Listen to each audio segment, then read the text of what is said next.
Yes प्यारे बच्चों, हम समझेंगे कि ग्लोब क्या होता है और मैप यानी मानचित्र क्या होता है। जितना हम भूगोल में या सोशल स्टडी जो हमारी बुक है उसमें जितने भी हम क्वेश्चन पढ़ते हैं, जितने भी लेसन हैं, सभी जो हैं उनका हमने रट्टा लगाने की जरूरत नहीं पड़ेगी अगर हम ग्लोब को और मानचित्र को अच्छे से समझ लेंगे। तो इसलिए हर क्वेश्चन को हल करने के लिए क्या जरूरी है? मैप को अच्छी तरह से समझना। ग्लोब क्या होता है? ग्लोब पृथ्वी का शुद्ध क्या होता है? प्योर प्रतिरूप है। ग्लोब पृथ्वी का शुद्ध प्रतिरूप है। शुद्ध प्रतिरूप का मतलब पृथ्वी के जैसा है। जैसी हमारी पृथ्वी है वैसा ही ग्लोब है, यानी बिल्कुल हूबहू, जिसको हम as it is, same to same कह सकते हैं। जैसे हम अपना फोटो खिंचवाते हैं तो वो सेम टू सेम आता है। तो ऐसा ही जब ग्लोब जो है वो ग्लोब, ये समझना है कि हमारी पृथ्वी भी ऐसे ही है जैसा कि हम ग्लोब को देखते हैं। पृथ्वी का अध्ययन करने के लिए, पृथ्वी के बारे में समझाने के लिए ही ये ग्लोब बनाया गया है। और ग्लोब जो है पृथ्वी का अच्छे तरह से उसका अध्ययन करवाने के लिए ही ग्लोब प्रयोग किया जाता है। तो ग्लोब जो है, जैसा कि आप देखते हैं कि जैसे ग्लोब जो है एक मॉडल है, ये मॉडल बनाया गया है और जैसे ये अपने अक्ष पर घूमता है ऐसे ही पृथ्वी भी अपने अक्ष पर घूमती है। इससे पहले हम आपको छोटा सा ये बताएंगे, जैसे आपने सौर मंडल के ग्रह भी किए हैं। सौर मंडल के 8 ग्रह हैं, उनमें पृथ्वी भी एक ग्रह है ना, प्लेनेट है पृथ्वी भी। और पृथ्वी जो है सूर्य के चारों तरफ ऐसे चक्कर लगाता है। पृथ्वी की 2 गतियां हैं।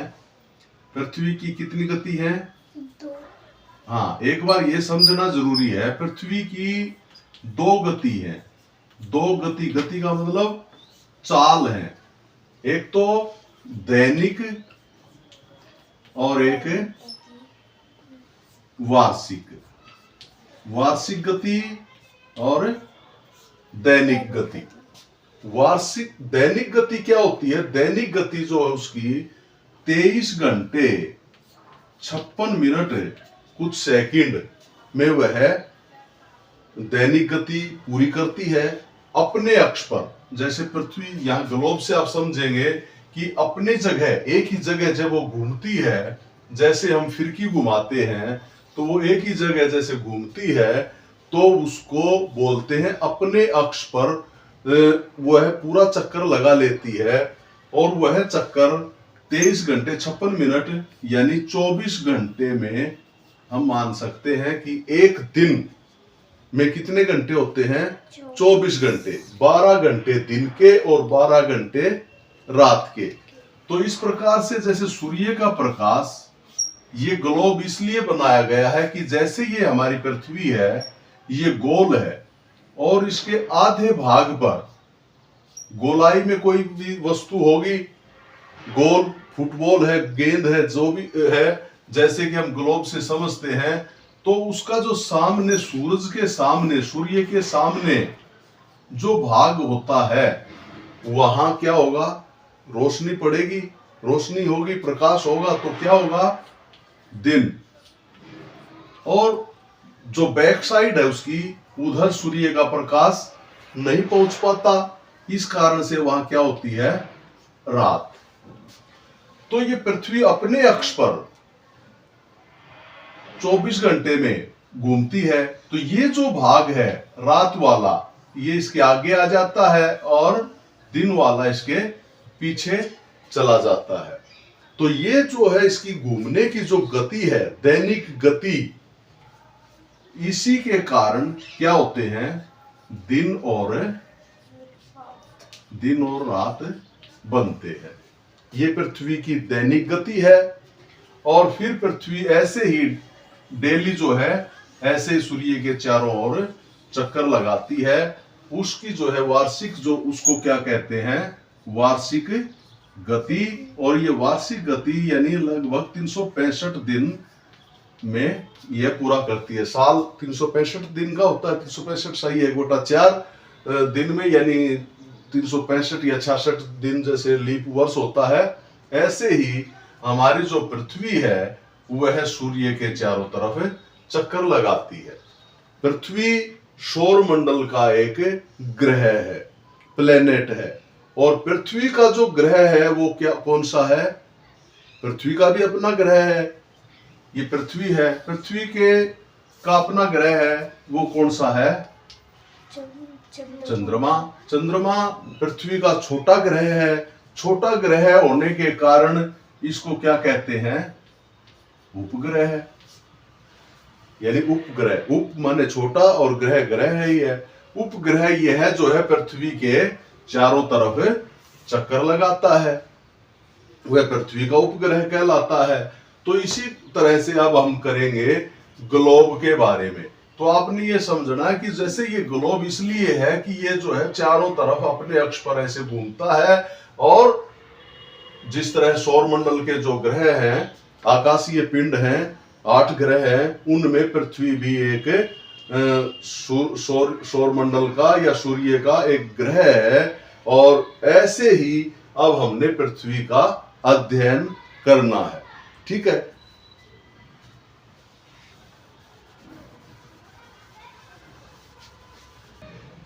पृथ्वी पर क्या है, महाद्वीप है, महासागर है। महाद्वीप और महासागर। महासागर का मतलब पृथ्वी पर पानी है और द्वीप है, भूमि है। और महाद्वीपों पर जो है अलग अलग देश हैं। उन देशों के बारे में हम महाद्वीप और महासागर भी करेंगे, वो मैप में अच्छी तरह समझ में आएगा। उनको समझने से पहले, मैप समझने से पहले, हम ग्लोब में कुछ आपने देखा होगा, अक्षांश और देशांतर रेखाएं होती हैं। क्या होती है, अक्षांश व देशांतर रेखा, देशांतर रेखाएं, इसको क्या बोलते हैं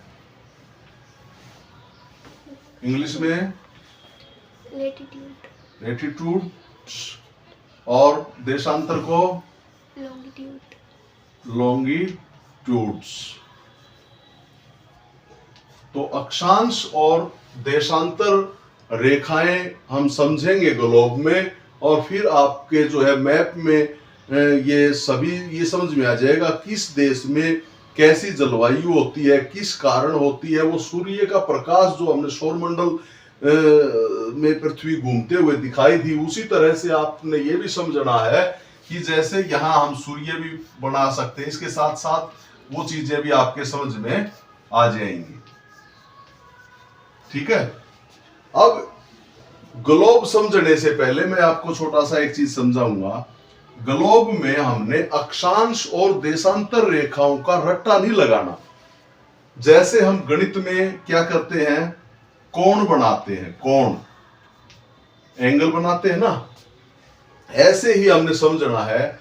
हम एक जगह प्रकार रखते हैं, प्रकार रख करके हम क्या करते हैं, ऐसे ऐसे चाप लगाते हैं और वृत्त बनाते हैं।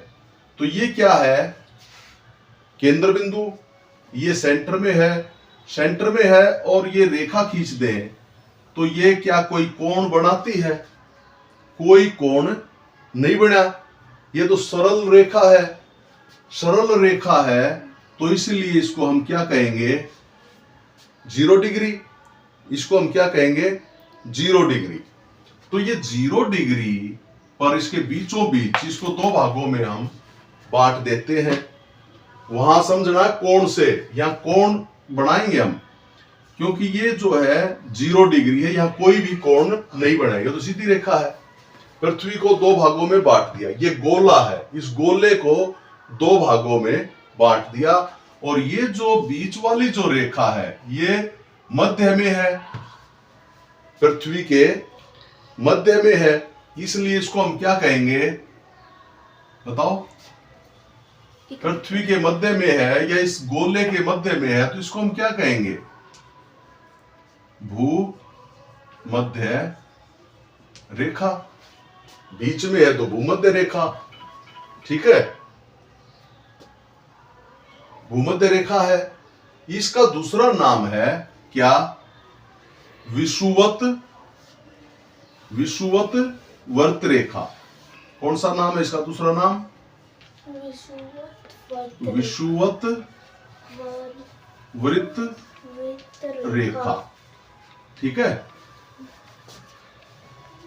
0 डिग्री पर है, पृथ्वी के बिल्कुल बीचों बीच है, ये मध्य में है, इस कारण से इसको भूमध्य रेखा कहते हैं। अब आप यहां से देखें, सूर्य का प्रकाश सीधा कहां पड़ेगा?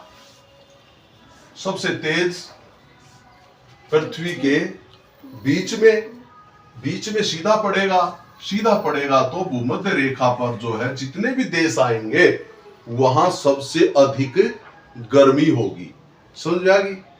अब देखें, जैसे हमने यहां कोण बनाने के लिए चाप लगाई थी, ऐसे चाप लगा करके हम वृत्त बनाएंगे, ऐसे जो है वृत्त बन गया, ठीक है। यहां से हमने चाप लगाई और ये रेखा सीधी खींच दी, यहां तो है 0 डिग्री। समझा गई? अब इसके बाद क्या है, यहां से हमने जो सेंटर में पॉइंट पर प्रकार रखा, यहां से हम एक छोटा या चाहे बड़ा ऐसे कर सकते हैं, जितना प्रकार हमने खोला उतना ही। पहली जो चाप लगती है वो 60 डिग्री के कोण पर लगती है, फिर 60 दूनी 120, ये कम ज्यादा हो जाएगा इससे हाथ से तो, और फिर 180, इसी तरह से 240 और 300, 360 ऐसे है ना। तो अब ये 60 डिग्री का कोण है, यहां चाप लगा करके 60 का आता कितना होता है? 30, और 30 में से हमने क्या करना है? 23 डिग्री का कोण बनाना है। तो 23 डिग्री लगभग यहां बन जाएगा, क्योंकि आपने समझना प्रकार से हम ऐसे कोण बना सकते हैं ना। तो 23 डिग्री का कोण लगभग इतना ही होगा। तो इतना ही होगा तो इसको ऐसे ये इस पॉइंट पर मिला देंगे। इस पॉइंट पर मिला देंगे तो यहां जो कोण बना है वो कितने डिग्री का है? 23.5 डिग्री। तो ये एक चीज और आपको बार बार समझाई जाती है, ये कौन सी दिशा है? ऊपर वाली नॉर्थ यानी उत्तर, और नीचे दक्षिण। चलो एक बार हम यहां फिर ईस्ट, वेस्ट, नॉर्थ और साउथ, ठीक है। अब इसके उत्तर में हमने 23.5 डिग्री का यहां लगभग इतना ही बना है ना, तो 23.5 डिग्री का कोण बना दिया। तो कोण बना करके इसको ऐसे विषुवत वृत्त की तरह ही इसको हमने दोनों पॉइंटों पर मिला दिया। ये जो रेखा है ये कहलाती है क्या? कर्क रेखा। 23.5 डिग्री पर कौन सी रेखा है? कर्क रेखा। ये है कर्क रेखा, ठीक है। उत्तर में भूमध्य रेखा से उत्तर में 23.5 डिग्री पर खींची गई रेखा क्या कहलाती है? कर्क रेखा कहलाती है। एक चीज और बतानी भूल गए थे, जैसे ये दो भागों में ये भूमध्य रेखा ने गोले को दो भागों में बांट दिया, तो ऊपर वाला जो भाग है वो क्या कहलाएगा, जैसे ये उत्तरी गोलार्ध और ये दक्षिण गोलार्ध, गोले के दो भाग हो गए, उत्तरी गोलार्ध, ऊपर वाला उत्तरी गोलार्ध और नीचे वाला दक्षिण गोलार्ध। समझा गई? तो ऊपर हमने 23.5 डिग्री के कोण पर रेखा खींची, वो क्या कहलाएगी, कर्क रेखा। अब हम यहां क्या करेंगे, 66.5 डिग्री का कोण बनाएंगे, तो यहां पर 60 डिग्री पर चाप लगाई थी, तो इससे थोड़ा सा ऊपर होगा, यही होगा।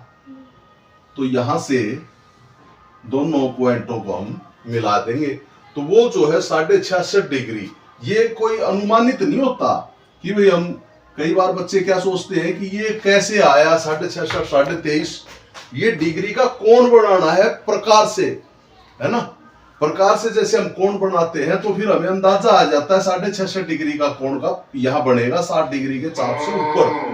ठीक है, तो ये 66.5 डिग्री के कोण पर इस पॉइंट से और इस पॉइंट से हमने वृत्त की तरह ऐसे बना देंगे। ठीक है, तो ये 66.5 डिग्री हमने अंदाजा यहां बना दिया। ठीक है, ये क्या है, ये रेखा कौन सी कहलाएगी, उत्तरी ध्रुव रेखा। क्या कहलाएगी, उत्तरी ध्रुव। हाँ, आसानी है, उत्तरी ध्रुव, ध्रुव उत्तर में है तो उत्तरी ध्रुव हो गया, उत्तरी ध्रुव रेखा है ये, और इस ये कितने डिग्री पर है, 66.5 डिग्री उत्तर में, भूमध्य रेखा से 66.5 डिग्री उत्तर में खींची गई रेखा उत्तरी ध्रुव रेखा कहलाती है। ठीक है, अभी आपने एक चीज और समझ ली है, ठीक है, उसके बाद में समझाऊंगा। अभी आप नीचे करेंगे दक्षिण में, तो इसका जो अनुमान लगा लिया, तो 23.5 डिग्री अनुमान इसका लगा सकते हैं, क्योंकि वहां तो कोण बनाना है, कोण है ये, प्रकार से हम कोण बनाएंगे, तो 23.5 डिग्री यहां बन जाएगा और 66.5 डिग्री यहां बन जाएगा। तो इसी तरह से इसको मिला देंगे और ये मिला देंगे, तो इस 0 डिग्री से 23.5 डिग्री इधर है, ये है मकर रेखा।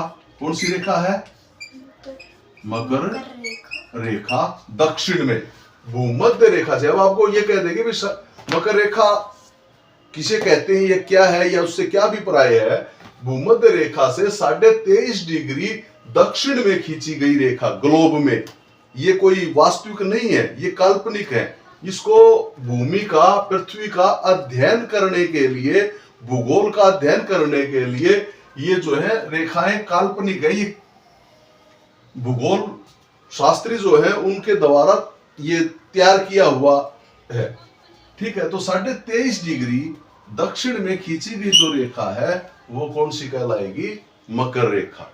ठीक है, ये उसी तरह से ये हमने दक्षिण में 66.5 डिग्री पर जो रेखा है वो क्या कहलाएगी, जिस तरह ऊपर उत्तरी ध्रुव रेखा कहलाती है, तो नीचे वाली क्या कहलाएगी, दक्षिण ध्रुव रेखा कहलाएगी। ठीक है, अब आपने क्या समझना है, देखो ये सूर्य इसलिए बनाया था कि जैसे हमारी ये पृथ्वी घूमती है दिन रात, तो वहां समझ लिए। अब क्या समझना है कि जलवायु भी हम साथ के साथ समझ सकते हैं। सूर्य का प्रकाश सीधा पड़ता है, तो ये जो भाग है दोनों तरफ का, कर्क रेखा और मकर रेखा के बीच का, जो भी देश यहां इसके बीच में आएंगे वहां कौन सी जलवायु होगी, उष्ण कटिबंध। इसको क्या कहलाता है, ये उष्ण कटिबंध।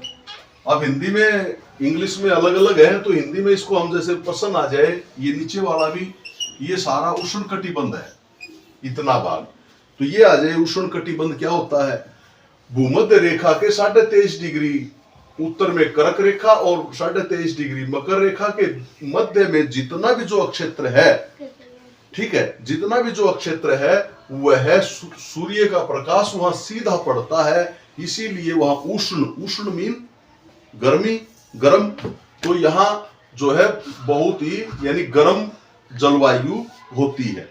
और गर्म जलवायु में कैसी फसलें होंगी, कैसे वहां के लोगों का रहन सहन होगा, वहां किस तरह की जलवायु के आधार पर ही वहां की मतलब फसल भी, यह सब कुछ जलवायु पर ही निर्भर करता है। बहुत से क्वेश्चन, बहुत से जो प्रश्न है वो यहीं से क्लियर हो जाते हैं, जलवायु से ही। जैसे हम अंदाजा लगा सकते हैं, हमारे गर्मी पड़ती है तो गर्मियों में हम कैसी फसलें उगाते हैं, और सर्दी होती है तो सर्दियों में कैसी फसलें उगाई जाती हैं, इस तरह से।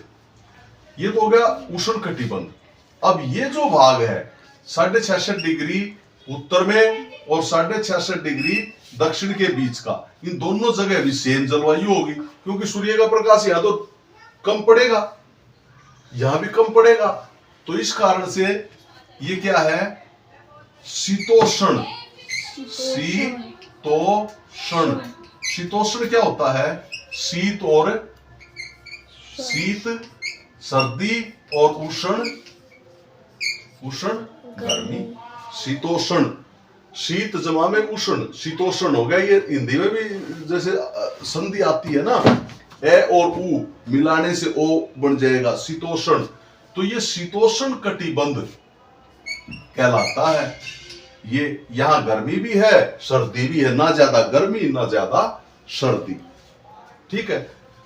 और इसी तरह से ये जो भाग है मकर रेखा और दक्षिण ध्रुव वाला, ये भी शीतोष्ण कटिबंध है, शीतोष्ण कटिबंध। इन देशों में भी एक जैसी जलवायु है, इन देशों में भी एक जैसी जलवायु है, ठीक है। अब यहां तक सूर्य का प्रकाश बहुत कम पहुंचेगा और उसी तरह से यहां भी कम पहुंचेगा, है ना। उत्तरी ध्रुव और दक्षिण ध्रुव में यहां पूरी तरह से, जैसे यहां उष्ण कटिबंध था, ये पूरी तरह से शीत कटिबंध कहलाएगा, शीत कटिबंध कहलाएगा। समझ में आ गई। यहां शीत कटिबंध है, यहां बहुत सर्दी पड़ती है और यहां भी बहुत सर्दी पड़ती है, या बर्फ जमती है, सूर्य का प्रकाश बहुत ही कई कई महीनों में सालों में पड़ता है। तो इस कारण से यहाँ शीत कटिबंध है, शीत जलवायु है, यहाँ भी शीत है। तो इससे हम अंदाजा लगा सकते हैं कि जहां पर ज्यादा बर्फ होगी वहां कैसी फसल और कैसे उस देश की मतलब आर्थिक स्थिति कैसी हो सकती है। ये भी इस तरह से हम समझेंगे कि जैसे हमारे जो ये यहाँ कर्क रेखा है, कर्क रेखा भारत के बीचों बीच गुजरती है ना, भारत के मध्य से गुजरती है कर्क रेखा। तो यहाँ भारत का जो है मध्य है, तो दक्षिण में हमारे से ज्यादा गर्मी पड़ती है दक्षिण भारत में, और उत्तर भारत में शीतोष्ण कटिबंध है। जैसे हम आते हैं तो हमारी जो जलवायु है, हरियाणा की जो जलवायु है, हरियाणा पंजाब उत्तर प्रदेश, यहाँ जो जलवायु है वो शीतोष्ण कटिबंध है। और वो जो जलवायु आती है यानी दक्षिण भारत की तरफ, वहां उष्ण कटिबंध है, वहां हमारे से ज्यादा गर्मी पड़ती है। तो इस प्रकार से ये चीजें मतलब बहुत कुछ क्लियर कर देती है उसके अंदर, ठीक है। अब एक तो ये हो गया क्या है, पश्चिम से पूर्व की तरफ या पूर्व से पश्चिम की तरफ ग्लोब में जो रेखाएं खींची गई हैं, इनके नाम आपको बता दिए। अब ये सारी जो रेखाएं हैं ग्लोब में, ये सभी समानांतर हैं, कोण के हिसाब से खींची है, आगे पीछे तो है नहीं। तो ये समानांतर रेखा है। इन अक्षांश रेखाओं को हम क्या कह सकते हैं, समानांतर रेखा भी कहा जाता है। अक्षांश रेखाओं को क्या कहा जाता है, समानांतर रेखा। अब यहां समझना जरूरी है, समानांतर, समानांतर में ये खींची गई है तो इनको समानांतर रेखा कहा जाता है, ठीक है। ये अक्षांश रेखा है, अक्षांश रेखाएं देख ली। अब ग्लोब में क्या देखा आपने, देशांतर रेखाएं भी होती हैं। अभी हमने लिखा था क्या, लैटिट्यूड और लॉन्गिट्यूड। तो अब ये तो होगी लैटिट्यूड अक्षांश रेखाएं, और अब हम करेंगे क्या, लॉन्गिट्यूड। तो इसी में एक बार समझा देते हैं। यहां जैसे इसी तरह से ये लंबवत होती है, लंबवत, लंबवत का मतलब सीधी, सीधी ऐसे, एक बार ऐसे देखो तो यहां ग्लोब में आप देखते होंगे क्या हो जाता है, अक्षांश और देशांतर रेखाओं का एक और भी रेखाएं हैं। यहां जो है समानांतर जो रेखाएं हैं, अक्षांश जो रेखाएं हैं ग्लोब में, कितनी रेखाएं हैं, 180 रेखाएं हैं। भूमध्य रेखा को अलग कर दे तो 179 है, लेकिन यहां 180 जो है अक्षांश रेखाएं हैं। इसी तरह से यहां ये तो विषुवत वर्त यानी वर्त के तरह हैं रेखाएं ऐसे, और देशांतर रेखा जो होती है सीधी लंबवत होती है। अब ये भी समझाऊंगा। ये जो है इनकी संख्या कितनी है, 360 है।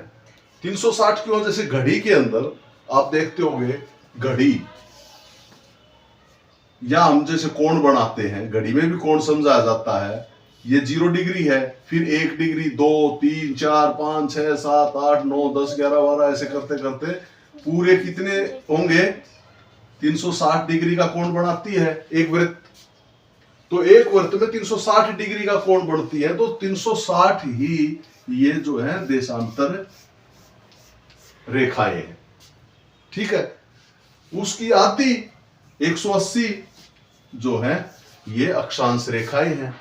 तो इससे क्या होगा, यहां एक क्या बन गया, एक जाल बन गया ना। इस जाल को क्या बोलते हैं, ग्रिड।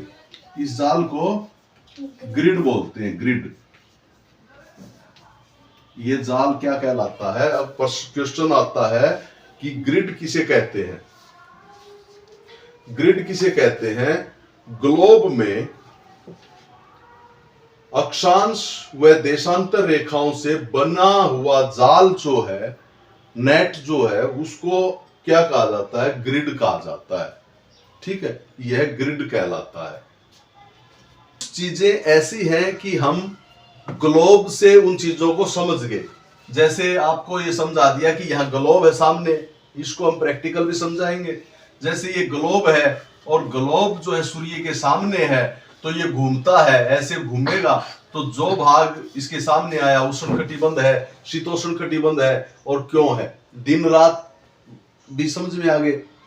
तो बहुत सी चीजें ग्लोब से हम समझ सकते हैं, और बहुत सी जो बारीक है, छोटी छोटी चीजें हैं, उनको, क्योंकि ग्लोब को तो ज्यादा से ज्यादा बड़ा कितना किया जा सकता है, लेकिन बहुत सी चीजें, छोटी छोटी चीजें, जैसे अब हमने इसमें तो पूरे पृथ्वी का अध्ययन कर लिया।